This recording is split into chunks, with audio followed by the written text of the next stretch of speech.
ओम शांति। 26 अप्रैल 2023 की मधुर महावाक्य। मीठे बच्चे, अपनी दिल से पूछो, हम ज्ञान की खुशबू फैलाने वाले खुशबूदार फूल बने हैं। सदा अच्छी खुशबू फैलाते रहो। प्रश्न: किन बच्चों की अवस्था बहुत मस्त रहती है? गैलप करने का आधार क्या है?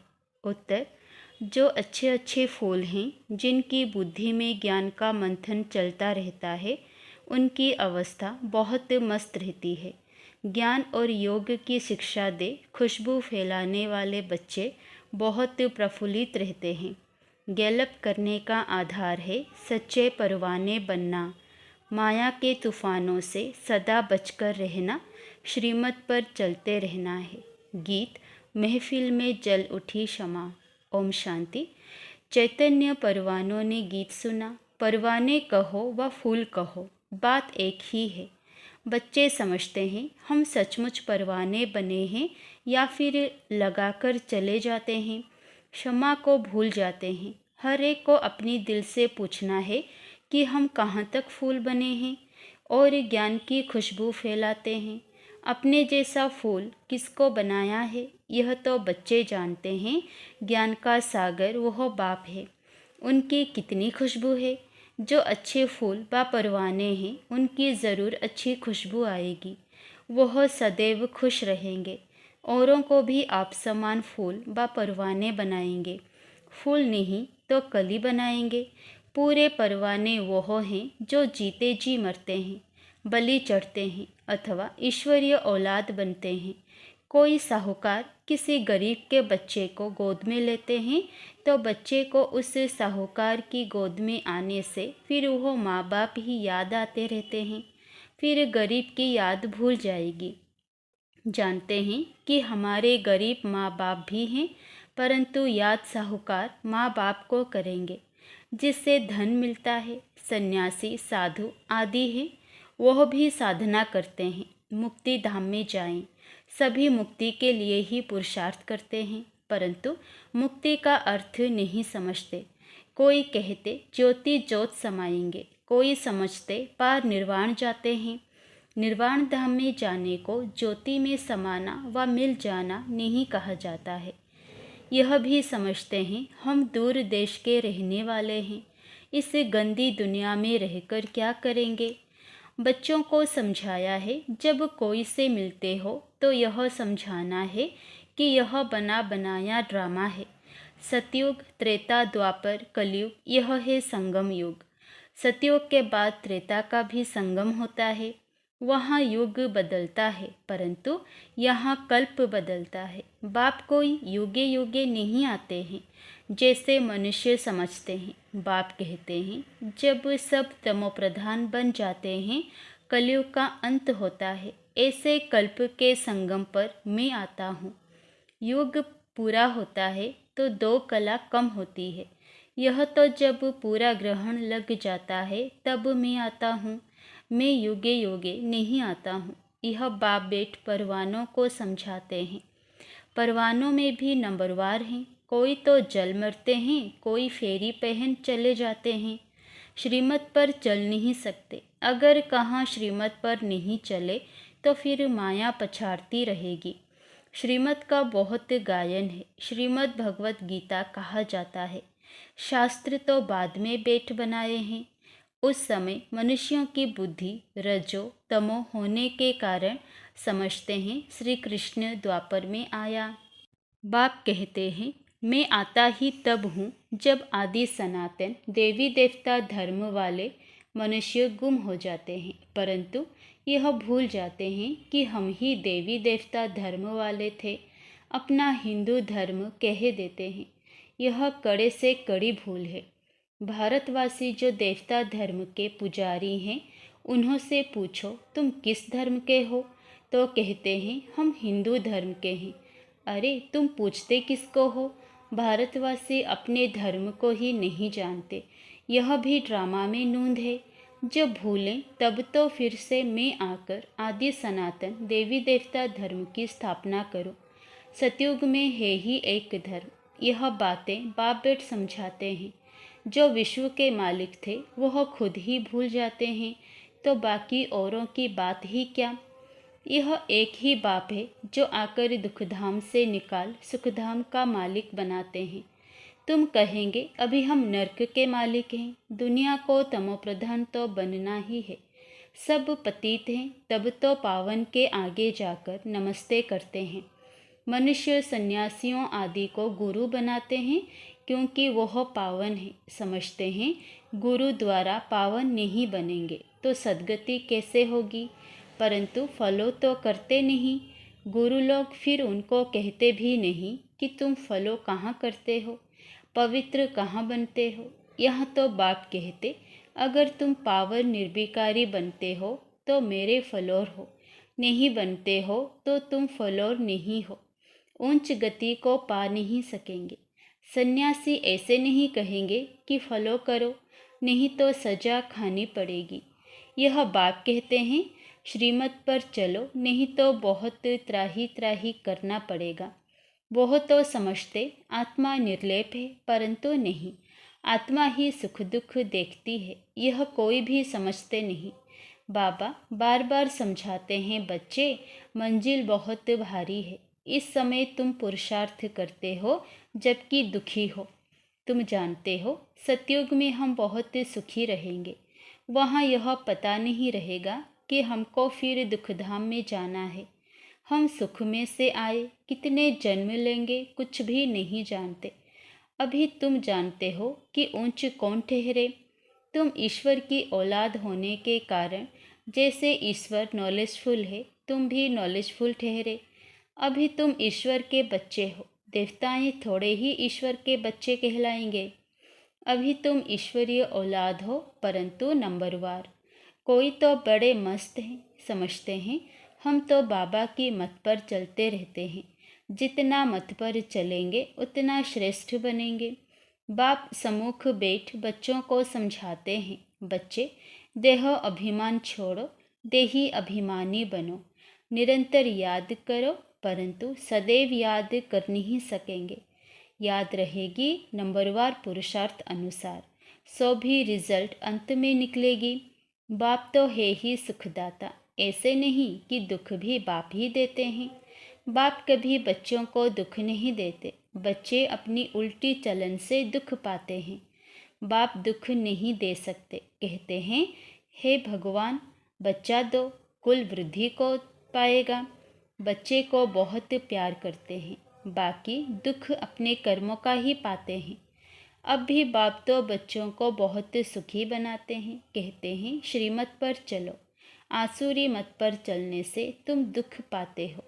बच्चे बाप और टीचर अथवा बड़ों की आज्ञा ना मानने से दुखी होते हैं, दुखदाई खुद बनते हैं, माया के बन पड़ते हैं। ईश्वर की मत तुमको अब ही मिलती है। ईश्वरीय मत की रिजल्ट 21 जन्म तक चलती है, फिर आधा कल्प माया के मत पर चलते हैं। ईश्वर एक ही बार आकर मत देते हैं, माया तो आधा कल्प से ही है, मत देती ही रहती है। माया की मत पर चलते 100% दुर्भाग्यशाली बन पड़ते हैं। तो जो अच्छे अच्छे फूल हैं वह इसी खुशी में सदैव मस्त रहेंगे। नंबरवार तो है ना। परवाने कोई तो बाप के बने श्रीमत पर चल पड़ते हैं। अक्सर करके गरीब ही अपना पूरा पोता में लिखते हैं। साहूकारों को तो डर रहता है कि कहाँ हमारे पैसे ना ले लेवे। साहूकारों के लिए बड़ा मुश्किल है। बाप कहते हैं मैं गरीब निवाज हूँ, दान भी हमेशा गरीब को ही किया जाता है। सुदामा की बात है ना, चावल चपटी ले उनको महल दे दिए। तुम हो गरीब, समझो कोई के पास 25-50 रुपये है, उनसे 1-2 आना देते हैं। साहूकार 50,000 दें तो भी इक्वल हो जाता है, इसीलिए गरीब निवास कहा जाता है। साहूकार लोग तो कहते हमको फुर्सत नहीं मिलती क्योंकि पूरा निश्चय नहीं है। तुम हो गरीब, गरीबों को धन मिलने से खुशी होती है। बाबा ने समझाया है यहाँ के गरीब वहाँ साहूकार बन जाते हैं और यहाँ के साहूकार वहाँ बहुत गरीब बन पड़ते हैं। कोई कहते हम यज्ञ का ख्याल रखें या कुटुंब का ख्याल रखें। बाबा कहते तुम अपने कुटुंब की बहुत अच्छी संभाल करो। अच्छा है जो तुम इस समय गरीब हो। साहूकार होते तो बाप से पूरा वर्षा ले नहीं सकते। सन्यासी ऐसे नहीं कहेंगे, वह तो पैसे लेकर अपनी जागीर बनाते हैं, शिव बाबा थोड़े ही बनाएंगे। यह मकान आदि सब तुम बच्चों ने अपने लिए बनाए हैं, यह किसी की जागीर नहीं है। यह तो टेम्परेरी है, क्योंकि अंत समय बच्चों को यहाँ आकर रहना है। हमारा यादगार भी यहाँ है, तो पिछाड़ी में यहाँ आकर विश्राम लेंगे। बाप के पास भागेंगे वो हो जो योग युक्त होंगे, उन्हों को मदद भी मिलेगी। बाप की बहुत मदद मिलती है। तुम जानते हो हमको यहाँ बैठ विनाश देखना है। जैसे शुरू में बाबा ने तुम बच्चों को बहलाया है, तो पिछाड़ी वालों का भी हक है। उस समय ऐसे फील करेंगे जैसे वैकुंठ में बैठे हैं, बहुत नज़दीक होते जाएंगे। हम तो समझते हैं हम यात्रा पर हैं, थोड़े समय बाद विनाश होगा, हम जाकर प्रिंस प्रिंसेस बनेंगे। किस्म किस्म के फूल हैं, हर एक बच्चे को समझना चाहिए मैं कितने को ज्ञान की खुशबू दे रहा हूँ, किसको ज्ञान और योग की शिक्षा देता हूँ। जो सर्विस करते हैं वह अंदर में प्रफुल्लित रहते हैं। बाबा जान जाते हैं यह किस अवस्था में रहते हैं। इनकी अवस्था कहाँ तक गैलप करेगी। गैलप उनकी अवस्था करेगी जो परवाना बन चुका होगा। बाप समझाते हैं माया के तूफान तो आएंगे, उनसे अपने को बचाना है। सन्यासी कभी नहीं कहेंगे कि स्त्री पुरुष गृहस्थ में रहते पवित्र हो दिखाओ, वह ऐसा सन्यास करा ना सके। उनका है ही रजो प्रधान सन्यास, निवृत्ति मार्ग का। हठयोग सन्यास तो मनुष्य मनुष्य को सिखलाते आए हैं। अभी यह राजयोग परमपिता परमात्मा आकर आत्माओं को सिखलाते हैं। आत्मा को ज्ञान है, मैं आत्मा अपने इस आत्मा भाई को समझाता हूँ। जैसे परमात्मा बाप हम आत्माओं बच्चों को समझाते हैं, हम भी आत्मा हैं, बाबा हमको सिखलाते हैं। हम फिर इन आत्माओं को समझाता हूँ, परंतु यह आत्मा पने का निश्चय ना होने से अपने को मनुष्य समझ मनुष्य को समझाते हैं। बाप कहते हैं हम तो आत्माओं से ही बात करते हैं। मैं परम आत्मा तुम आत्माओं से बात करता हूँ। तुम कहेंगे हम आत्मा सुनती है, आत्मा को सुनाती है। ऐसे तुम देही अभिमानी हो, किसको सुनाएंगे तो वह तीर झट लगेगा। अगर खुद ही देही अभिमानी नहीं रह सकते हैं तो धारणा करा नहीं सकेंगे। यह बड़ी ऊंची मंजिल है। बुद्धि में यह रहना चाहिए हम इन ऑर्गन से सुनते हैं। बाप कहते हैं हम आत्माओं से बात करते हैं। बच्चे कहेंगे हम आत्माएं ब्रदर्स से बात करते हैं। बाप कहते हैं हम आत्माओं को समझाता हूँ। बाबा का फरमान है बच्चे अशरीरी अर्थात देही अभिमानी बनो। देह अभिमान छोड़ो, मुझे याद करो। यह बुद्धि में आना चाहिए हम आत्मा से बात करता हूँ, ना कि शरीर। भल फीमेल है, उनकी भी आत्मा से बात करता हूँ। तुम बच्चे समझते हो हम बाबा के तो बन गए, परंतु नहीं, इसमें बड़ी सूक्ष्म बुद्धि चलती है। मैं आत्मा समझाता हूँ, यह बुद्धि में आता है। ऐसे नहीं कि मैं फलानी को समझाता हूँ, नहीं, यह हमारा भाई है, इनको रास्ता बताना है। यह आत्मा समझ रही है, ऐसे समझो, तब आत्मा को तीर लगे। देह को देखकर सुनाते हैं तो आत्मा सुनती नहीं है। पहले ही वार्निंग दो, मैं आत्मा से बात करता हूँ। आत्मा को तो ना मेल कहेंगे ना फीमेल कहेंगे। आत्मा तो न्यारी है, मेल फीमेल शरीर पर नाम पड़ता है। जैसे ब्रह्मा सरस्वती को मेल फीमेल कहेंगे, शंकर पार्वती को मेल फीमेल कहेंगे, शिव बाबा को ना मेल ना फीमेल कहेंगे। तो बाप आत्माओं को समझाते हैं यह बड़ी मंजिल है। बाबा की आत्मा इनको समझाती है। आत्मा को इंजेक्शन लगाना है तब देह अभिमान टूटता है, नहीं तो खुशबू नहीं निकलती है। ताकत नहीं रहती। हम आत्मा से बात करते हैं, आत्मा सुनती है। बाप कहते हैं तुमको वापस जाना है, इसीलिए देही अभिमानी बनो, मन मना भव। फिर ऑटोमेटिकली मध्याजी भव आ जाता है। मूल बात है ही मन मना भव। बाप को याद करो। भल कहते तो सब हैं, भगवान को याद करो, परंतु जानते नहीं। खास कहते ईश्वर को याद करो, श्री कृष्ण को व किसी देवता को याद नहीं करना है। अभी तुम बच्चों को बड़ी सूक्ष्म बुद्धि मिलती है।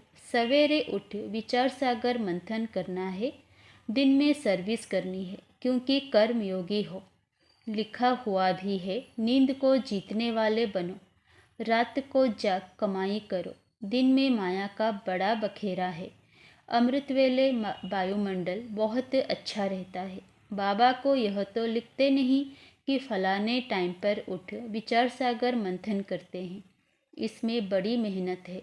विश्व का मालिक बनते हैं तो ज़रूर थोड़ी मेहनत तो करनी पड़ेगी। अच्छा, मीठे मीठे सिकिलधे बच्चों प्रति माता पिता बाप दादा का याद प्यार और गुड मॉर्निंग। रूहानी बाप की रूहानी बच्चों को नमस्ते। धारणा के लिए मुख्य सार। पहला, देही अभिमानी बनने की मेहनत करनी है। हम आत्मा भाई से बात करता हूँ। आत्मा बोलती है, आत्मा इन ऑर्गन से सुनती है, यह अभ्यास करना है। दूसरा, उच्च गति के लिए पावन निर्विकारी बनना है, जीते जी मरकर पूरा परवाना बनना है। वरदान, एक हिम्मत की विशेषता द्वारा सर्व का सहयोग प्राप्त कर आगे बढ़ने वाली विशेष आत्मा भव। जो बच्चे हिम्मत रखकर निर्भय होकर आगे बढ़ते हैं, उन्हें बाप की मदद स्वतः मिलती है। हिम्मत की विशेषता से सर्व का सहयोग मिल जाता है। इसी एक विशेषता से अनेक विशेषताएं स्वतः आती जाती है। एक कदम आगे रखा और अनेक कदम सहयोग के अधिकारी बने। इसी विशेषता का औरों को भी दान और वरदान देते रहो, अर्थात विशेषता को सेवा में लगाओ तो विशेष आत्मा बन जाएंगे। स्लोगन, बुद्धि से इतने हल्के रहो जो बाप अपनी पलकों पर बिठाकर साथ ले जाएं। अच्छा, ओम शांति।